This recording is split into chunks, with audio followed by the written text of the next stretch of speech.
क्या है, हाँ। ये संदेश लोगों तक सही साथ पहुंचना। हाँ, ये क्या अफवाहें फैलती है लोग। क्या है, जैसे मैं भी देख रहा हूँ हाँ पिछले जी। 4-5-6 महीने जी, से जी। मैं इन भगत लोगों के साथ हूँ। जी तो मेरे अंदर बहुत बहुत सारे अवगुण थे जो मेरे खत्म हुए हैं। जी जी बिल्कुल। तब मैं स्मोकिंग बहुत करता जी जी था, बिल्कुल। है ना। मैं मतलब रात मतलब अलग अलग गलत गलत चीजें करता था। हाँ। हालांकि दारू मांस मैं नहीं करता था। अच्छा अच्छा। लेकिन फिर भी जो अवगुण थे वो खत्म हुए। खत्म हुआ।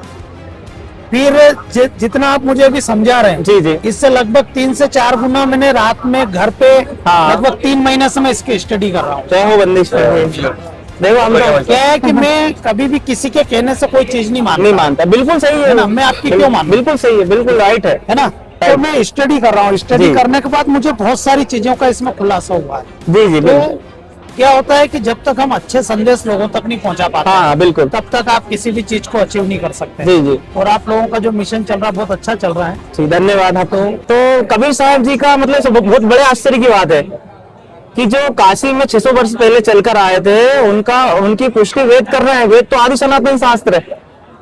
बिल्कुल। और वो बता रहे हैं कि वो परमात्मा ऐसी ही लीला करते हैं। वो कविताओं के माध्यम से ज्ञान देते हैं।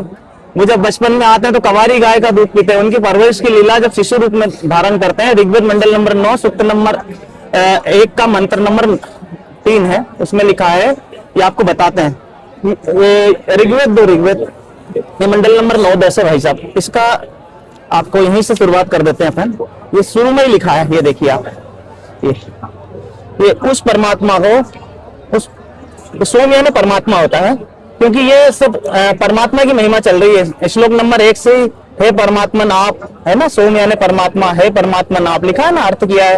ये दयानंद सरस्वती जिसके अनुवाद है, महर्षि दयानंद सरस्वती वेद ऋग्वेद के। तो जैसे अपन ये मंत्र नंबर इसका 9 पढ़ रहे हैं, तो उस परमात्मा को शिशु कुमार अवस्था में जब वो शिशु रूप धारण करके सशरीर आता है, ये लहर तारा तालाब में कमल के फूल पर प्रकट हुए थे। इसके प्रत्यक्ष दृष्टा अष्टानंद ऋषि थे, जो रामानंद जी के शिष्य थे उस समय।